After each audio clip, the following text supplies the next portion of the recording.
Hello everybody, my name is Kara, and today I'm here with a spoiler-free review for Courting Darkness by Robin LaFevers. So before we get started, thank you so much to my wonderful friend Giselle for sending this to me. First thing I want to talk about before I jump into specific thoughts about the book is I think I've seen this marketed as a companion series that you can read without reading the previous His Fair Assassin trilogy by Robin LaFevers. And I don't think that's true.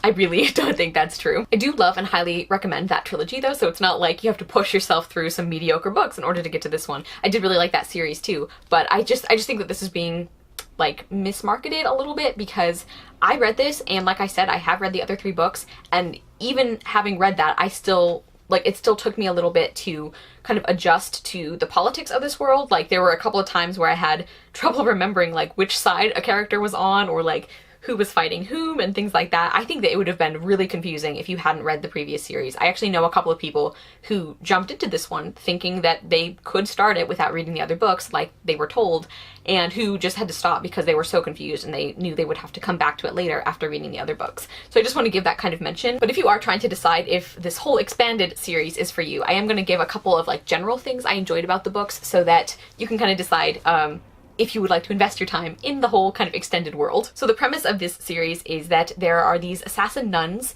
who kill people in the name of their god of death. That's kind of the bite-sized synopsis, and it's great. I really love it. It's such a feminist fantasy series, which I love.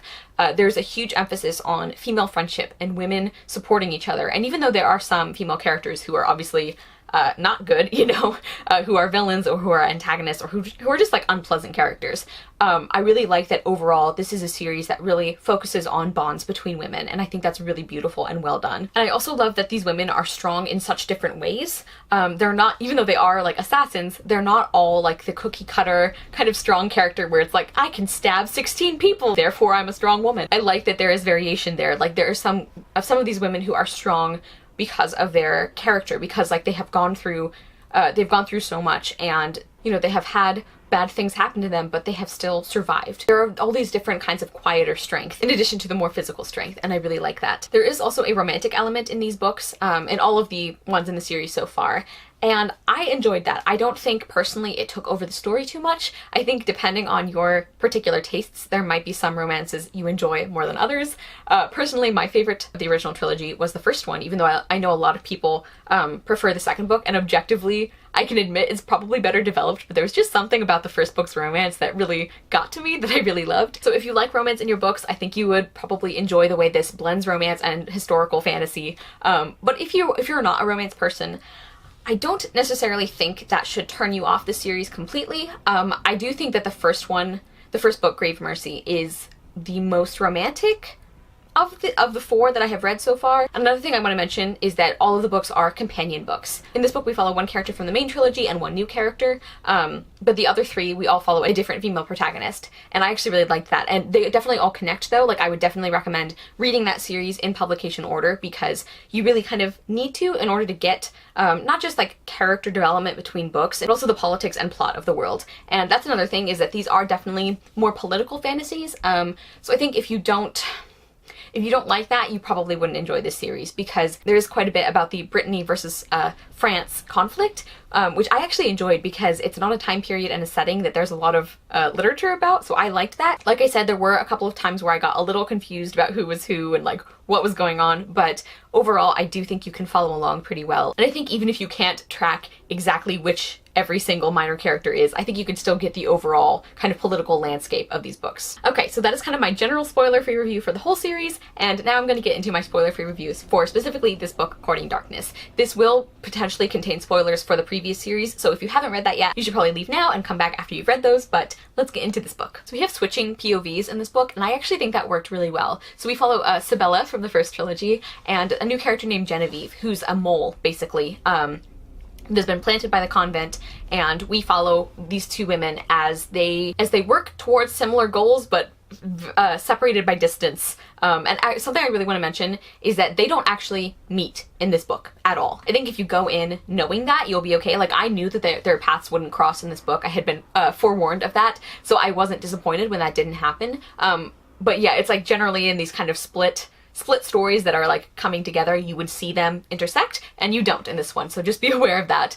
But I actually really liked the split points of view. I thought that Robin LaFevers did a really good job of keeping both of the stories interesting. I kind of went back and forth on which point of view I was enjoying more, which was kind of nice actually, because it kept me going through the whole book. I did find Genevieve frustrating at times. I think especially at the beginning it was very understandable. Like, I actually really liked her at the beginning of the book, and I understood where she was coming from. I knew why she would be upset by her background and by the things that were being asked of her. But I did find a couple of points like later on in the book that I found her really difficult to like, because she started acting out in ways that to me were not as justified. You know, like the way that she would treat people, especially Marad. Like, on a surface level, I understand why she might take out some of her frustration on him, but it still made her like really unpleasant to read about during some of her chapters later on in the book. And also at the end of the book, I found some of her decisions to be quite frustrating. But in general, I would say that I enjoyed both characters. I also really liked the plot overall. I think there were a couple of points that weren't maybe as...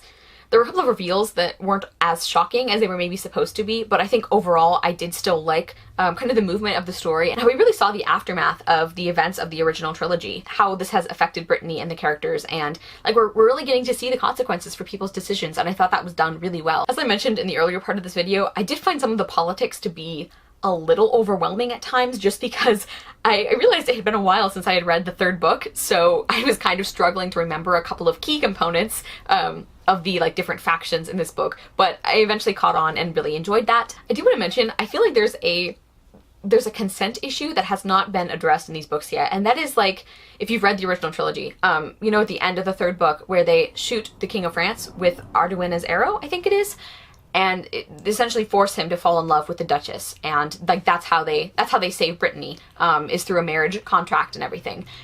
And while I understand why they would do that, like why they would argue that, all right, one person's free will is not worth like thousands and thousands of people on both sides of the conflict getting slaughtered for a senseless war. Like, I can understand their reasoning to a certain extent, but it's weird to me that no one has ever addressed this issue. Like, he's essentially been like forced into marriage with someone, and just because the magic of the arrow has made him think he's not being forced, like, that doesn't negate what happened. And I don't know, I'd be really interested if you guys have read that series. Like, tell me in the comments if you also felt weird about that. I'm kind of holding out hope that Robin LaFevers is going to talk about that later on in the series, because we are sort of seeing in this book how there's some question as to how well that arrow is actually working. So I'm interested to see if that is addressed at all later. I also want to talk about the ending of this book. I didn't love it. In fact, I didn't even like it that much. But I think it's something that could be redeemed by the sequel. It might actually only be a duology now that I'm thinking about it.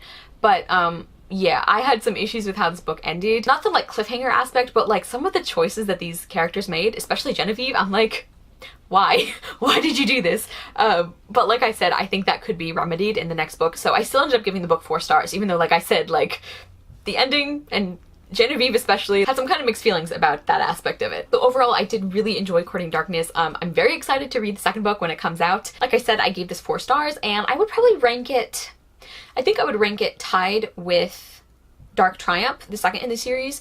So far, Grave Mercy is still my favorite, and Mortal Heart is definitely my least favorite of all these books. So I did really enjoy this. I love that we have advanced the plot a lot in this one, and that we are bringing new characters into the story. I forgot to mention how much I loved Marad.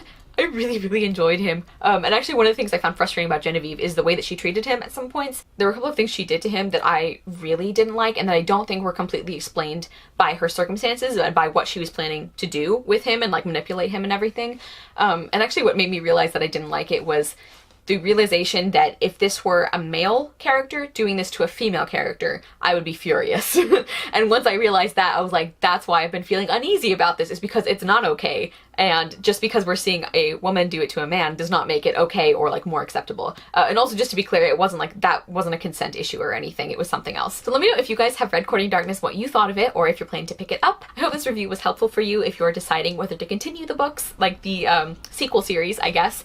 I obviously would recommend it. I really enjoyed it. I think even with some of the things I didn't love with this one, overall I think it's a really strong book, and I'm really glad I read it, and I'm excited for the next one. Thank you guys so much for watching. I will see you soon with another video, and I hope you love the next book you read. Bye!